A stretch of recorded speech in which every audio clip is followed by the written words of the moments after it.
Multi layer model हम खड़ा करते हैं, जिसमें नहीं 5 लेयर तो कम से कम 3 लेयर 4 लेयर हम करते हैं। अगर हम ऐसे बेड बना के खेती करेंगे तो अब देखिए ये सारा पानी है, अब ये शाम तक ये पूरा आपको अंडरग्राउंड स्टोर हो जाएगी। कृषि वैज्ञानिकों को सबको मेरा चैलेंज है कि आप ज़मीन की खुदाई करिए 1 फीट। अभी हमने इतना यूरिया DAP डाला कि केचुआ वो 10 से 12 फीट अंदर जाके वो समाधि लेके बैठ गया है। 12 महीने वो 24/7 वो सोते नहीं हैं देसी केचुए, और 24 घंटा काम करते हैं। ये मित्र कीट है हमारे, आपके दोस्त कीट हैं? हाँ, क्या हम लोग किसान चींटियों को भी, चींटियों को मारता है वो दवा लगा के। ये भी कहीं ना कहीं से शत्रु कीटों को ये लोग भी नियंत्रित करते हैं। इस साल इससे जो हमारी अर्निंग होगी लगभग 6 लाख की।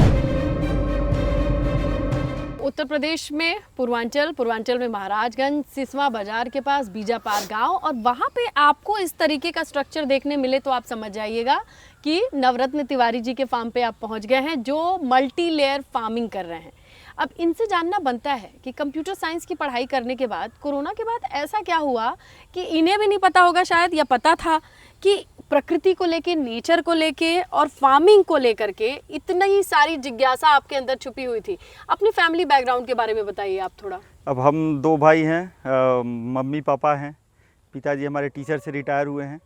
हालांकि अभी पिताजी हमारे केमिकल फार्मिंग करते हैं, गांव का फार्मिंग है। उनको भी ये लगता है कि ये ऑर्गेनिक से, ये नेचुरल फार्मिंग से कुछ होने वाला नहीं है, लॉस है। हाँ। तो हमने तो शुरू में जोड़ मारा कि वो गांव का हमें लैंड दे दें, ज़मीन दे दें, हम वहीं करें। हाँ। तो उन्हें ये लॉस बर्दाश्त नहीं था, उन्हें लगा कि बहुत ज़्यादा लॉस है इसमें। तो पिताजी ने आपको अपनी ज़मीन नहीं दी खेती करने के लिए, तो आप 5 एकड़ लीज पे लेके ये खेती कर रहे हैं? जी, अभी तो ये लीज पे हम लेके कर रहे हैं। देखिए, शौक पैशन मुझे नोएडा में जॉब करने के दौरान हुआ।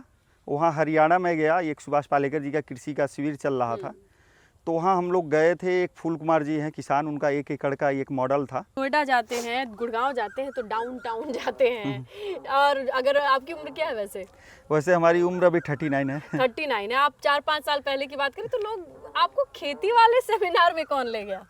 खेती वाले सेमिनार में वहीं हरियाणा के हमारे फ्रेंड थे, जिनके पास बहुत सारा ज़मीन है, लेकिन वो खुद नहीं करते हैं और हर साल कुछ कुछ ज़मीनें अपनी बेचते हैं। और नोएडा वगैरह में, आपका गुड़गांव वगैरह में फ्लैट ले रखे हैं, बड़ी गाड़ियाँ, हाँ, बड़ी गाड़ियाँ ले रखे हैं। तो वहीं से एक फ्रेंड ने मुझे बताया कि भाई हमारे यहाँ एक पालेकर जी कोई आ रहा है, उसका शिविर है, चलो तुम भी। तो हम कहे कि भाई चलो, छुट्टी था तो हम भी गए उसके साथ। तो हालांकि आपकी जिंदगी बदल देगा ये नहीं पता था ना? नहीं, वो तो नहीं पता था। हालांकि उसकी ज़िंदगी नहीं बदली हमारे फ्रेंड की। उसने नहीं किया, उसने बोला कि कौन जाएगा यार, ये बोल रहा है गोबर घोलना है, ये तो बहुत बदबू आता है, गोबर घोलने का काम, गौमूत्र छूने का काम बहुत बदबू आता है। फिर मैं सोचा कुछ कि भाई चल के थोड़ा सा देखते हैं कि कैसे क्या होता है। तो फिर मैं आके यहाँ पे देखा। Lockdown, corona, work from home situation आपके लिए ब्लेसिंग रही है ना? जी। उसी दौरान हमने ये कंसेप्ट हुआ, हमें ऑप्शन ही नहीं था। हम तो ये सोच रहे थे कहीं लैंड मिले।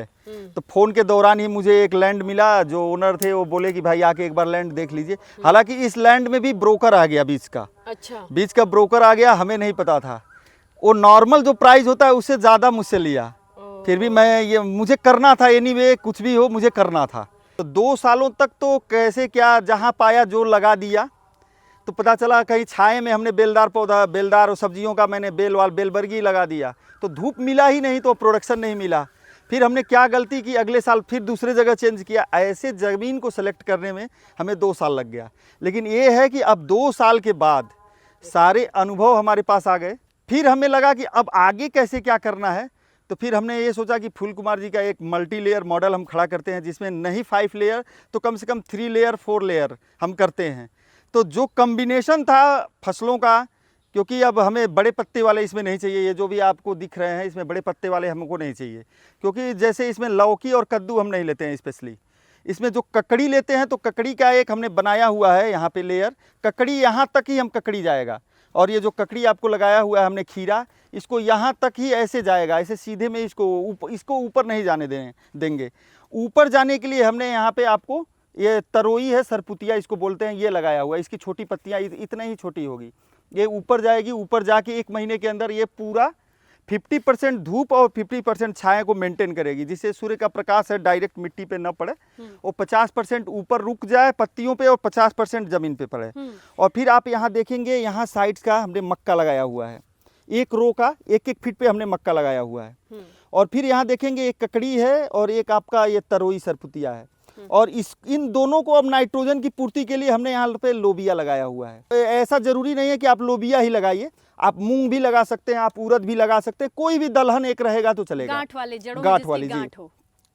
अब इससे क्या होगा, ये थोड़ा सा बड़ा होगा, यहाँ तक आएगा, यहाँ तक का ये पौधा आता है, छोटा जमीन वाला है। झाड़ी। तो इससे मक्के को भी नाइट्रोजन मिल जाएगा, इन दोनों को भी नाइट्रोजन मिल जाएगा। और ये क्या करेगा, एक पत्ता ज़्यादा होता है तो ये ड्रॉप यहाँ तक इस एरिया को कवर कर लेगा, मल्चिंग का काम कर लेगा। लाइव मल्चिंग है ये। तो यही व्यवस्था सारा ये आप देखेंगे 1 एकड़ में मैंने सारा किया हुआ है, सारा ये यही व्यवस्था को डेवलप किया गया है। आप यहाँ देखेंगे फूल ही फूल है।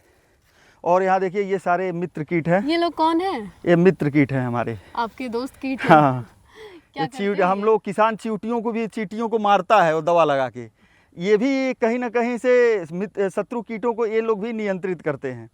ये सारे मित्र कीट ये खुद ही आ जाते हैं जब फ्लावर इसे फूल लगेगा। तो इसमें देखिएगा ये केमिकल फार्मिंग में आपको नहीं मिलेगा। आप यहाँ देखिए, हाँ। यहाँ देखिए ये सारे ये मित्र कीट हैं। अच्छा, केंचुओं के बारे में कह रहे थे, केंचुओं की समाधि क्या है? हाँ, कि जैसे हरित क्रांति के बाद से जैसे हमारे खेत में केचुए हैं, केमिकल फार्मिंग वालों के भी खेत में केचुए हैं। लेकिन दिक्कत क्या है कि केचुआ जो होता है ना, उसको क्या होता है, अभी हमने इतना यूरिया डीएपी डाला कि केचुआ वो 10 से 12 फीट अंदर जाके वो समाधि लेके बैठ गया है।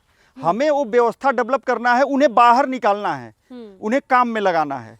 तो जब उन्हें काम में लगाने के लिए हमें देसी गाय का गोबर, गौमूत्र का घोल बना के, जो जीवामृत निर्मित होता है, आप जीवामृत बनाएंगे और अगर आज आप शाम को जीवामृत बना के शाम को डालिए तो आप अगले सुबह आएंगे, देखेंगे कि उसके गंध संकेत से वहाँ केचुओं की हलचल चालू हो जाती है, केचुए वहाँ तत्काल आ जाते हैं। और देसी केचुओं में वो क्वालिटी है, वो एक जिस छेद से बाहर आता है ऊपर जमीन से, जिस छेद से, वो रास्ते में ऐसे नाचते हुए चक्र की तरह एक लेयर का वो पूरा बनाते हुए होल ऊपर आते हैं। और ऊपर आते हैं तो नीचे का जो उपजाऊ मिट्टी होता है, जिसमें डीएपी, यूरिया, पोटास सारे माइक्रोन्यूट्रिएंट होते हैं, उस मिट्टी को, नीचे के मिट्टी को खाते हुए ऊपर आते हैं और ऊपर उस मिट्टी का बिष्टा करते हैं। जिस होल से ऊपर आए हैं उससे अंदर, फिर अंदर नहीं जाते हैं, उसके बगल में दूसरा होल करते हैं, उस होल से फिर वो 12 फीट अंदर जाते हैं। तो ये काम जिस खेत में केमिकल नहीं पड़ता है, वो देसी केचुए 12 महीने, वो 24/7 वो सोते नहीं हैं देसी केचुए, और 24 घंटा काम करते हैं। कृषि वैज्ञानिकों को सबको मेरा चैलेंज है कि आप जमीन की खुदाई करिए 1 फीट। भर भर के कमेंट आएंगे तिवारी जी नीचे, आप जो कह रहे हैं उसके बाद, अरे ऐसा नहीं होता है, वैसा नहीं होता है, क्या कीजिएगा? नहीं, ये सिद्ध किया हुआ है, मैं उनको सिद्ध करके दिखाऊंगा। कब कब मिट्टी की जांच कराते हैं आप अपनी? हम जांच तो साल में 1 बार कराते हैं, लेकिन अभी हम नहीं कराते हैं क्योंकि अब हमें जरूरत नहीं है। शुरू में हमने आया तो जांच कराया था, तो इसका कार्बन 0 में था। 0 था, हाँ। अभी इसका जो कार्बन है 2+ हो गया है। आप बताइए ना कि आपके 1 एकड़ से या फिर जो मॉडल है उससे कितनी उपज होती है और कितना मुनाफा है? अभी इसमें जो इस पिछले साल का जो मैंने कंडीशन बताया, ये 1 एकड़ का पूरा एरिया है। पिछले साल का जो मैं बता दूं आपको, जो पिछले साल मैंने अर्निंग किया 1 एकड़ से, वो लगभग 4.5 लाख के करीब का था। अच्छा। तो जिसमें केवल 3 लेयर ही थे, 3 लेयर ही थे। इस बार इसमें हमने 5 लेयर, हम लोग 5 लेयर तक जा रहे हैं। अभी इसमें हमने पपीता लगा दिया है, कुछ आगे लगा दिया है, और इसमें हमने सारी चीज़ों को, उधर आपका कुंदरू लगा है, परवल लगा है, ये सारी चीज़ों को हमने उधर आगे लगाया हुआ है। और इसको धीरे धीरे उतने ही पौधे, उतने ही कुंदरू और परवल के पौधे से इसको पूरा कुंदरू और परवल में ही कन्वर्ट करना है। तो जैसा कि आपको पता होगा, परवल का रेट हमेशा 80 के नीचे नहीं रहता है, और कुंदरू का भी हमेशा वो 30 के नीचे नहीं रहता है। और बाकी जो है सीजनल जो क्रॉप्स हैं वो तो चलेंगे ही, बाकी जो मेन हमारे क्रॉप्स हैं इसमें आपका पपैया, पपीता, परवल और कुंदरू, ये 3 चीज़ है। फिर आपका अदरक है, इसमें हल्दी हम नहीं लगाते हैं, हल्दी का पौधा थोड़ा बड़ा होता है, इसमें अदरक हम स्पेशली लेते हैं। बाकी इसमें अभी हम समर में धनिया लेंगे, धनिया का पत्ती लेंगे। जब ये 1 लेयर ऊपर चला जाएगा, इसको फिल्टर होकर धूप मिलने लगेगी, तो इसमें हम गर्मी में इसमें हम धनिया लगाएंगे। अच्छा। क्योंकि अभी बारिश में जो धनिया का कीमत होता है वो 200 रुपये पर किलो होता है, 200-250 रुपये किलो होता है पूरा। और पालक लगाएंगे, तब उसके बाद ऑफ सीजन पालक और धनिया से आपका मुनाफा होगा। अच्छा तो अभी जो मैंने इसमें किया है, कैलकुलेशन किया हुआ है, इस साल इससे जो हमारी अर्निंग होगी लगभग 6 लाख की होगी, 6 लाख प्लस का ही होगा। जी जी जी। तो क्या इसमें बहुत ज्यादा मेहनत है? खाद तो आप यूज नहीं करते? बहुत ज्यादा मेहनत नहीं है, कुछ भी मेहनत नहीं है। अभी तो इसको हमने ऐसा सिस्टम बनाया है, सारा चीज ऑटोमेटिक है। पानी भी ड्रिप इरिगेशन से है। यहीं से हम जीवामृत भी चला देते हैं। जीवामृत के लिए आप देखेंगे यहाँ पे एक सिंगल पाइप हमने लगाया हुआ है। अच्छा, ये जीवामृत और वहाँ स्टोरेज से हमारा जीवामृत इससे आ जाता है। जैसे नॉर्मल किसान क्या होता है, ये बेड नहीं बनाता है, ऐसे बेड बना के वो नहीं करता है, वो ऐसे खुला में करता है जिसमें पानी की मात्रा ज़्यादा लगती है उसको। फिर उसको निराई गुड़ाई में ज़्यादा समस्या होता है, खरपतवार बहुत ज़्यादा उगते हैं। अगर हम ऐसे बेड बना के खेती करेंगे तो अब देखिए ये सारा पानी है, अब ये शाम तक ये पूरा आपको अंडरग्राउंड स्टोर हो जाएगा, ये पानी की कोई समस्या नहीं है। अगर यही हम खुले में करते तो हमारे जिस फसल के पास इतना पानी लगता उसका जड़ गलन होता और ये नष्ट होता फसल। काफ़ी फ्रेश है वैसे ही। मतलब हाँ, लोग कहते थे ऑर्गेनिक का मतलब ये है कि सब्जियां बहुत छोटी होंगी, नहीं, छोटे नहीं, आएंगे, क्वालिटी में थोड़ा तो टेढ़े मेढ़े होंगे। नहीं। टेस्ट तो अच्छा है इसका, नो डाउट। तो ये है बढ़िया सा नेचुरल फार्म। गांव जंक्शन के लिए मैं स्नेहलता।